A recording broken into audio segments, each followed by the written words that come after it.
Hey, Louie. How's it going? Hey, how's it going? You know, you could have turned on the light. You don't have to be walking around in half darkness. Well, did you hear there was an oldies station started up, and I got excited. I love oldies. I love all music. You know, I listen to a varied playlist while I'm working. Yeah, so I switched it to the channel. I don't listen to much radio anymore because it's, you know, you can stream things. But I was in the car and I was on the channel, but all they were playing was 80s and 90s. So I guess they didn't. They're not having an oldies channel. Since when is 80s and 90s oldies? I mean, come on. Really? Oh, man. Next thing you're going to tell me I'm building a Cobra out of a classic. I mean, it's a 94 Mustang, right, Louie? It's not a classic. They just came out just the other year. It's practically brand new. Oh, let me he's biting my leg. What's happening? I already fed you. I don't know what your problem is. Let me show you something here. I got the seats back. Set this cup on the ground. Whew, it's hot in here. Just hold on a minute. Hold your horses. There you go, cat. All right, let me show you. So these are the seats that came with the kit, you know. They come in black, kind of in a classic roadster style. So I had them recovered in my own style. So I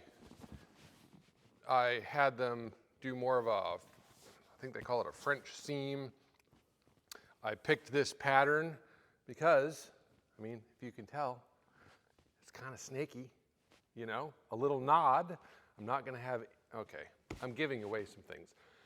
There's going to be nothing on the car that says Cobra, nothing on the car that says Factory 5, nothing on the car that says 427, because it's not a 427.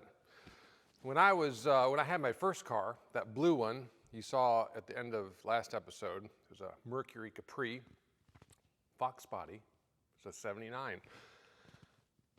It had a 2.8 liter V6 in it. And at some point, I admit, I put a 5.0 badge on it. I know, but you know I was 17, so what do you expect? Anyway, these really turned out well with black stitching, and it's going to go amazing with the color that I picked out for the car, which, again, you're not going to get out of me, okay? Not yet, anyway. So these seats turned out just amazing. And door cards, I also had them make those. Let me get that out. So let's see if I accidentally got the right one. I didn't. Let's see. Here's the door. So obviously this door is not the color that it's going to be, but there's the door card. So I'm excited. It's going to be good. All right, enough shenaniganing.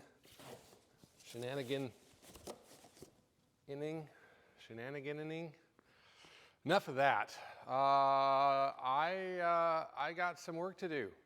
We've got some wiring to do. We've got some figuring out of engine bay and radiator and fuel hookup, and it's just intake, routing, just all kinds of things. So I'm glad you're here. Let's get to it. Louie, get off of that car.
It's okay. It's okay. We'll get through this. We'll get through it. It's not terminal. It's not, you're terminal adjacent. You're borderline terminal. Not really. You're just still leaking oil, After that whole speech we had about, how whoever built your motor before has made a mistake, it happens, feeling all superior. Now look at me. I'm reduced to a shell of a mechanic. We'll get through this together. It's okay. It's just gonna be super fun to take that back apart.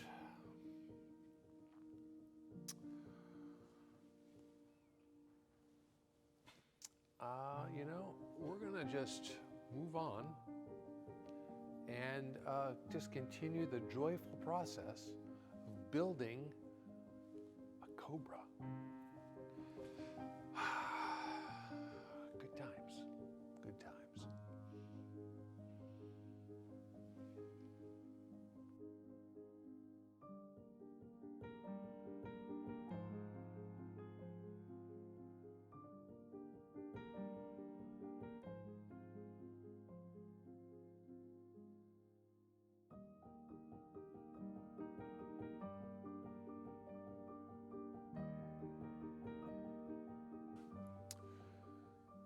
As you could see, because you have two sets of eyeballs, no offense to anyone who has fewer than that, I moved on to the dash.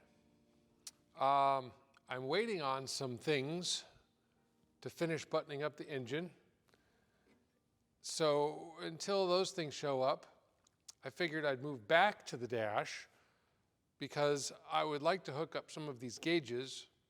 So once the engine's hooked up, I can crank it up and I can monitor it. It seemed to make sense to me, but it is what it is. Okay, so in the directions, they tell you to screw this into this, support bar, whatever, with some screws that they provide and some trim things. However, as I am doing with some other things that I either plan on removing or wanting to be able to remove, I am making this dashboard removable. So hopefully while it's in the car, I can access these. I actually don't know that. But either way, I will be able to unbolt the dashboard and move it down out of the way to be able to get behind it, whatever. I don't know, it just seemed like a good idea to me. So I ran nut certs, which I think are a little more secure anyway. These are 1024 fasteners. And then on this piece down here that has the headlight switch, I also ran 2 nut certs up there. So I can take those down, take these 5 down, and actually I have the heater control here too. I'm not going to mar the dash with this cheapy looking thing. I'm already a little bothered by this horn button, but the steering wheel will kind of hide it, and I can always swap it out if I can find one.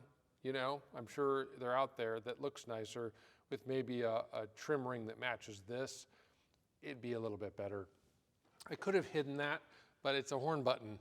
I kind of felt like I needed it where I could get to it in a hurry. So it just made sense to me. But there's this other piece that goes up under the dash, just like the headlight switch piece. And I'm going to mount this to it. So this will stick down. Well, you won't be able to see much of it. Again, you can see all of my switches hanging down a little bit, but once the black carpet is in and everything, also this car is super low, so you're going to be looking down into it. They're not going to be obvious or noticeable. Not worried about it. So it bothers me more to have them like poking out of my dashboard. I just want to maintain a clean look. In fact, I'm on the fence. I don't know that I'm even going to put the signal light or the high beam or anything, because, well, if it's signaling, I'm going to hear the little click, click. Well, actually, that's probably not true because this car is so dang loud. I'll just be like an old man that's driving with his signals on, okay? At least that's the choice for now. The high beam, I know if my high beams are on, I can see because they're high. And then, let's see, turn signal, high beam, and then there was another one. What was the other one? It's escaping my notice. Anyway, whatever. I'm choosing so far not to put colored lights up there. If I could find another option, maybe even later, because, you know, I can remove this dashboard like I've designed it. And I've got these plugs with all of the wires for signal and all of that I can tap into at any time.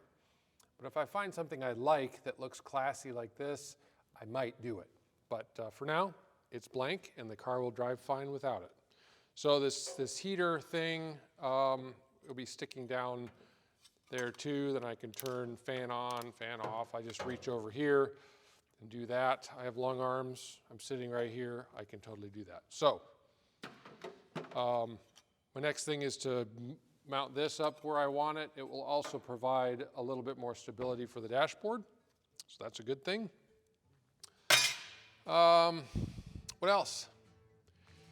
Nothing. That's it. I'm going to keep working. I just thought I'd stop because, you know, I felt like it. So. Oh, so silly.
We've got updates, we've got parts.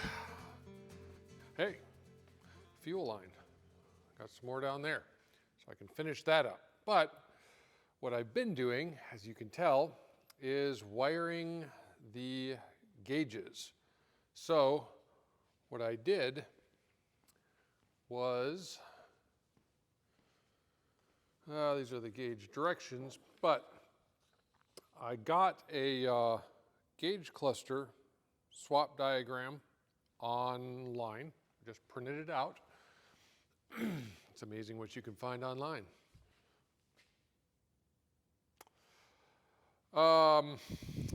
And so I was able to take, got the white and the black one I tucked down here, here it is, and I was able to determine what wires went to what. So I could find my tack feed, I could find my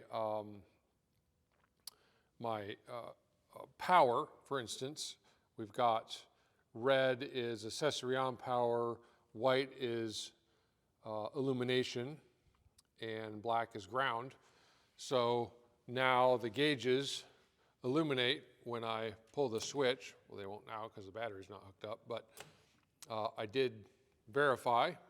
The lights come on when the headlights come on, and the fuel gauge sender was one of these wires. The oil and water are the aftermarket senders, so I'll have to route those in through the firewall at some point. I will wait until I know everything's working, and then I'll put it in.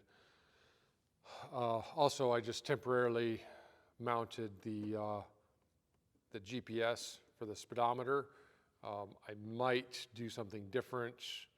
We'll see how much interference it has, you know, if I need to mount it up higher or actually on top of the body. We'll see. I might be able to mount it just under the fiberglass and it will work just fine, so we'll see.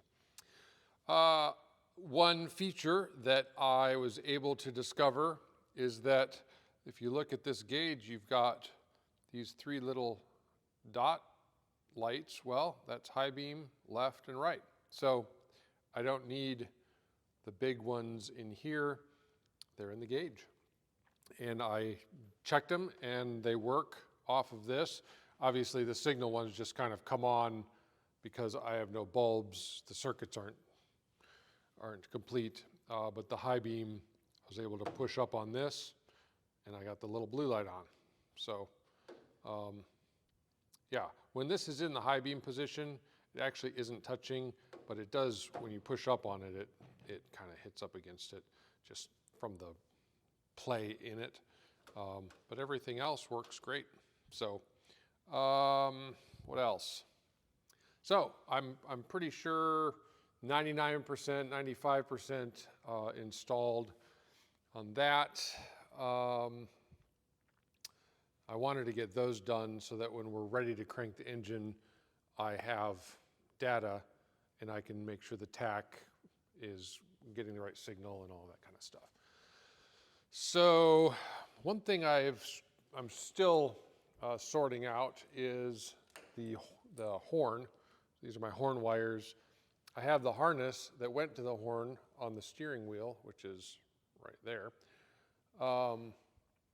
But I haven't been able to find continuity or anything, so I'll figure that out, but it will just be a simple matter of hooking it up whenever I do figure it out.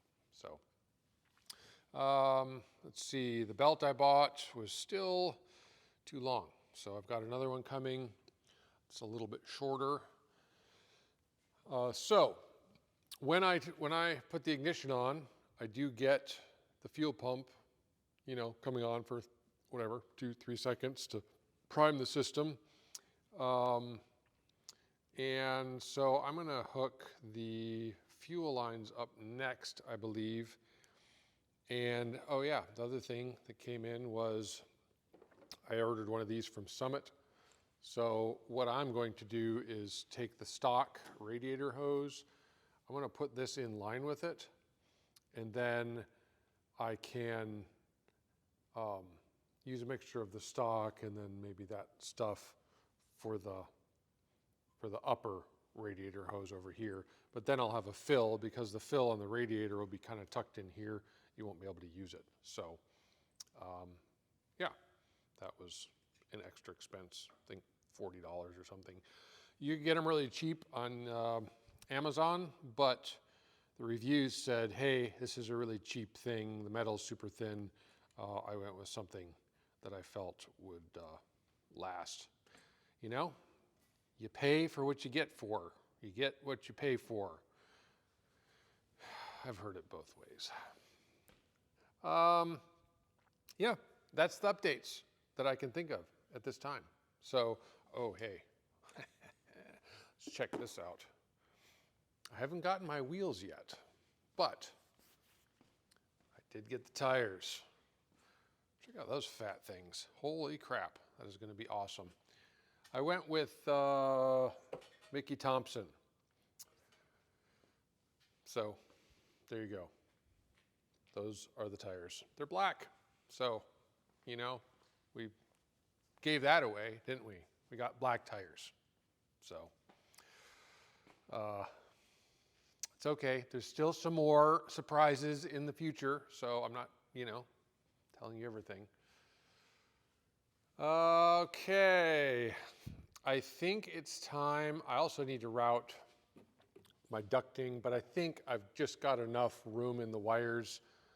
Nothing is permanent because I'll wrap these as well, all of the underhood wires to protect them, but we don't do that until we know everything is working properly in case we need to trace something back. Been there, done that. Not going to do that again.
Thought I'd just bring you in for a second.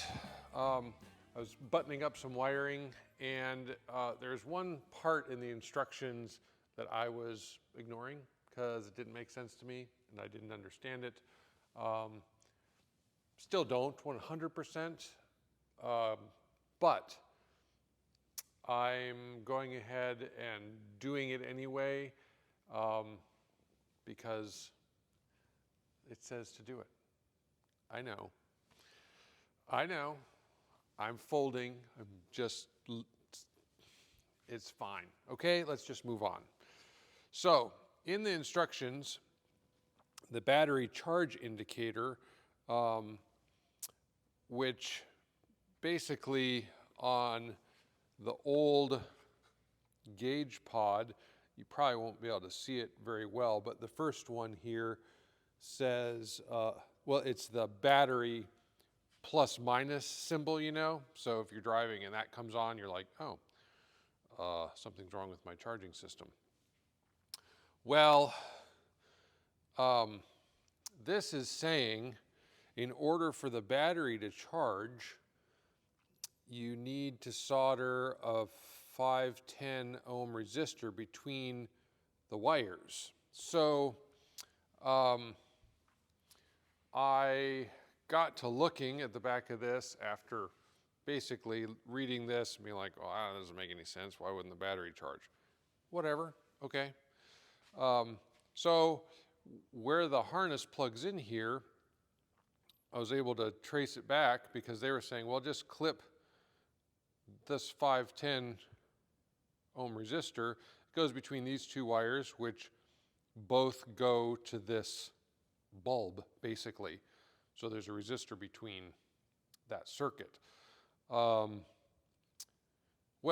this is like a mint condition, you know, gauge pod, and I'm not a monster, okay? I'm not going to tear it apart. I'm not going to snip that off in between there. When you can buy resistors on Amazon, a pack of 100 for $5 or something. So I went to the car here. Whoops. Hold on. Everyone okay? Everyone okay? Take a deep breath. Let's try this again. So I found the wires in the black plug that goes there. And what I've done is I've got the red light. So basically this, when you turn the key on the car, that light comes on and then it goes off again. And that's normal. I mean, that's what you see on the dash. Lights up, goes off. So I stripped the wires just back a little bit here and back a little bit here. And so what I'll do when the resistor that I ordered came in is I'll solder it in between the two, just like it is on the back of that gauge. This light, I don't know what I'm going to do with it. I might leave it behind the dash. Again, you know, I don't know. It's just, I don't know if I want it there. But it's, yeah, maybe I could stick it down here pointing down, somewhere where I can see it if I want to see it, whatever. I don't know. Regardless, I'll put the resistor between there, and apparently it will charge however that works. Maybe the ECM needs to see it. I don't know. So I could hook up the check engine light. It's a couple of these wires in here. Maybe later.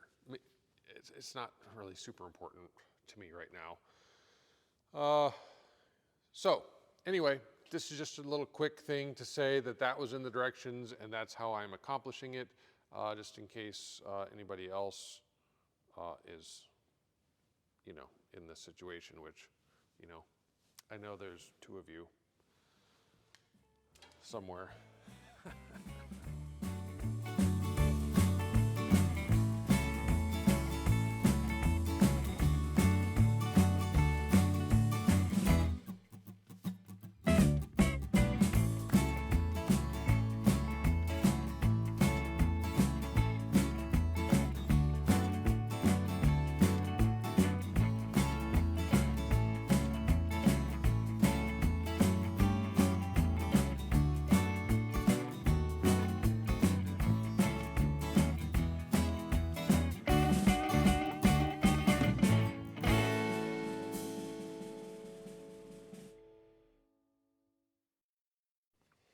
All right, been working a little bit more on the heater system. I did get the fuel lines put in. There you go. Here they are. Again, I haven't fastened them to anything, or they're just sitting there because I'm going to wait to kind of see how the engine bay turns out. So with the vintage air unit, they give you these, I wish they gave you just straight out short ones. They give you these long curved ones, which I made work. So I used the stock hose for the upper, well, the upper on the car. I cut it back a little bit, but I used a stock hose because it kind of had these curves in it already, so it's not gonna pinch. I'll get some flow through it. So I could angle that up to make that work. This one, I'm fastening the basically shut off to, which comes from the switch in the car.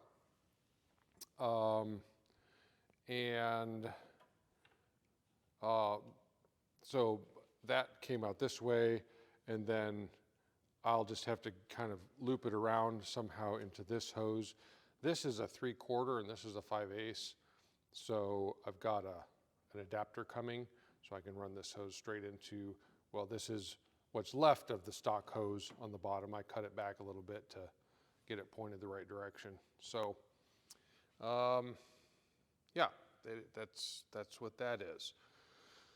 I installed the ducting down here and down over there, underneath the dash.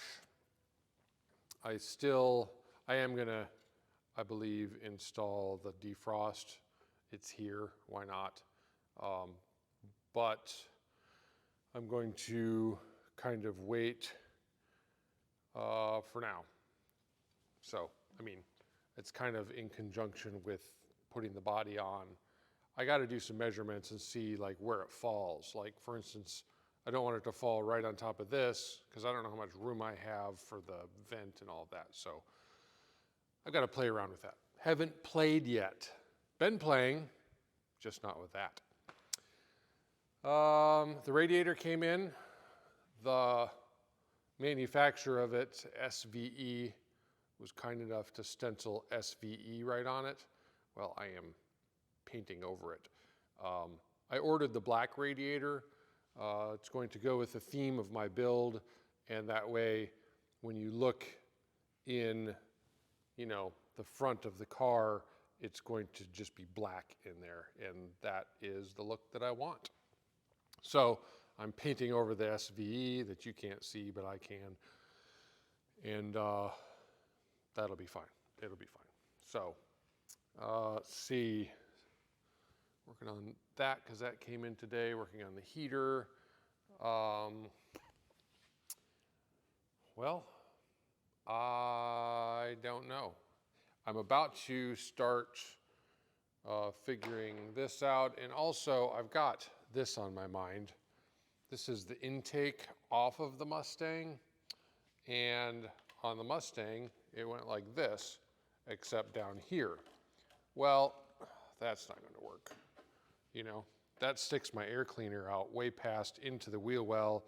Not going to work. So it has a couple of sensors on it. There's a bung there, and then there's this sensor. So I have got to figure something out for that. But I will find a solution. I just don't know what it is yet. So anyway, that's on my mind, in case you were wondering. Now you don't have to anymore. I think that's going to do it. Calling it quits on this episode. So glad you were here hanging out with me. Next time, I think we're going to be hopefully installing the radiator and fan and all of that stuff, finishing up the intake, and yeah, maybe I don't know. My brain is just locked up tight as a rusted brake drum. I figured you were wondering about this car, kind of in some shots behind me. It's a 1965 Plymouth Sport Fury with a 383 and a 4-speed, 3-pedal car. So it's a customer's car. I'm doing some work on for him. So questions asked and answered, because, you know, we're full of answers here. We'll see you next time. I'll be here. I hope you will too.